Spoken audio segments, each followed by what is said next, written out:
किए होंगे जिसकी वजह से हम यहाँ फंस चुके हैं। जहाँ पर पादरी का बताना था कि देखो, कई बार भगवान हमारी परीक्षा लेता है सिर्फ ये देखने के लिए कि क्या हम उसके द्वारा दी गई फ्यूचर वाली खुशी के लायक भी हैं या नहीं।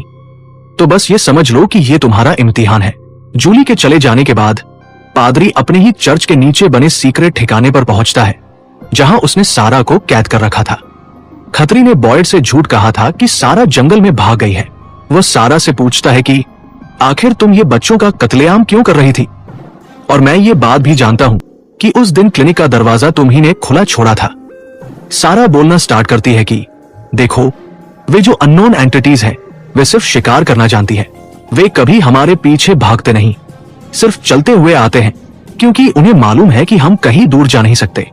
उन्होंने मुझे जरिया बनाया और वादा किया कि अगर मैं उनका ये काम, बच्चे को मारना, पूरा कर दूं तो फिर सभी लोग यहां से जा सकते हैं। इसमें मेरी कोई गलती नहीं। वही सीन जिम पर शिफ्ट होता है जो कि पेशे से एक इंजीनियर था।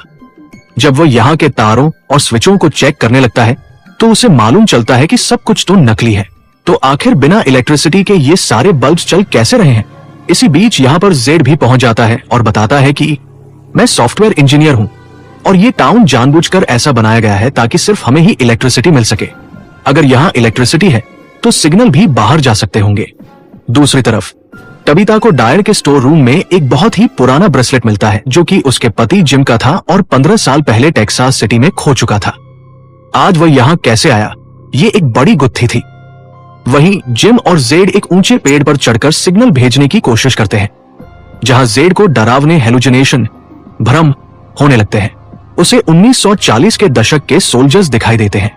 पादरी खत्री सारा को एक पेंसिल और कागज देता है ताकि वह उन आवाजों के संदेश लिख सके जो उसे सुनाई देती है। उन आत्माओं ने सारा के जरिए पादरी के अतीत के बारे में ऐसी चीजें लिख दी जो सिर्फ पादरी जानता था। इससे उसे यकीन हो गया कि शायद इन आवाजों की बात मानकर बाहर निकलने का रास्ता मिल सकता है। वही सीन जिम पर शिफ्ट होता है जो इस वक्त पेड़ से आए कुछ सिग्नल्स को ट्रैक करने की कोशिश करता है। अब उसे ये तो मालूम चल गया था कि रेडियो काम करता है, मगर इस वक्त इसके सिग्नल्स कमजोर हैं।